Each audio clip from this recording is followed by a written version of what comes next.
এই চণ্ডী কথা শ্রবণে আমি বহুবীর জন্য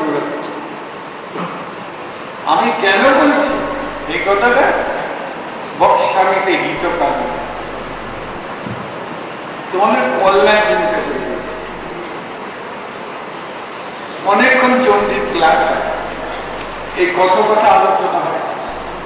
অনেকের বসে থাকতে কষ্ট হয়, কেন করে বলে ভালো লাগে। কেউ কেউ ভিতরে বসছিল, সে বাইরে যায়।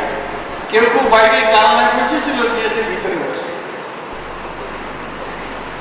এটা তো ঘটনা, প্রত্যেকদিন ঘটনা। কিন্তু আমি বলি, কেন বলি? আমার বয়স হয়ে গেছে, আমি জীবনে শেষ দৃশ্যে কাছাকাছি পৌঁছে গেছি। প্রভু জানেন কবে তিনি কোথায় একটা